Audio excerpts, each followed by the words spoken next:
हेळवाग आरोग्य केंद्रातील बेजबाबदारपणा उघड.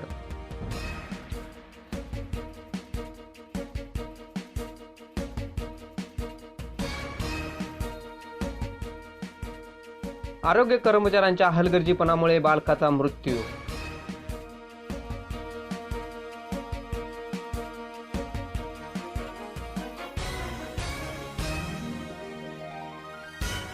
नेते मंडळींचं दुर्लक्ष, सामान्य कार्यकर्त्यांनी घेतली दखल.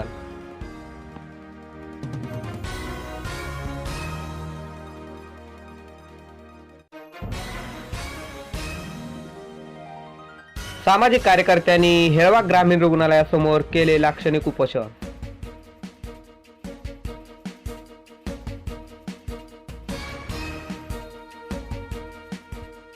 त्या रात्री ड्युटीवर असणाऱ्या आरोग्य कर्मचाऱ्यावर सदोष मनुष्यवादाचा गुन्हा दाखल करण्याची केली मागणी.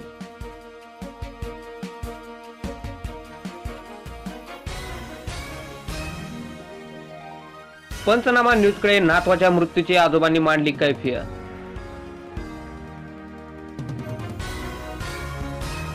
माझं नाव गंगाराम रामचंद्र विचारे. 11 तारखेला माझ्या सुनेची डिलिव्हरी झाली आणि 12 तारखेला मी प्राथमिक आरोग्य केंद्रामध्ये तिला घेऊन आलो.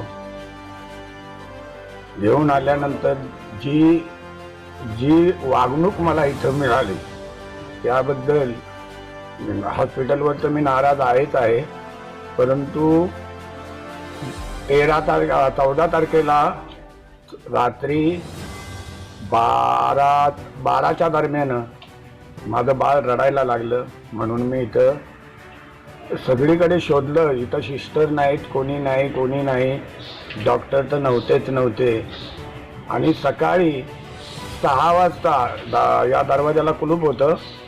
मला बाहेरही पडता येईना अशी माझी परिस्थिती झाली होती. सकाळी 6 वाजता म्हणजे बाळ वारलं असं मला घोषित करून सांगितलं गेलं.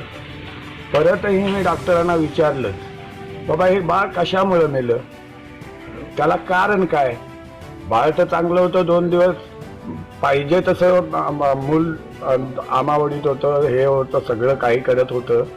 मग हे बाळ मेलंच कशामुळं. मला म्हटलं आता तसं मी काही सांगू शकत नाही. मग म्हटलं तुम्ही PM करा, मला PMचा रिपोर्ट द्या. तरीही त्याने नकारार्थी उत्तर दिलं बरं का. आणखी मग मी प्रहार संघटना ही जी आता आहे माझ्या बरोबर, त्या भरत कुराड्याची गाठ घेतली, त्याला सविस्तर सांगितलं. म्हटलं ठीक आहे आम्ही करू ते बरं का.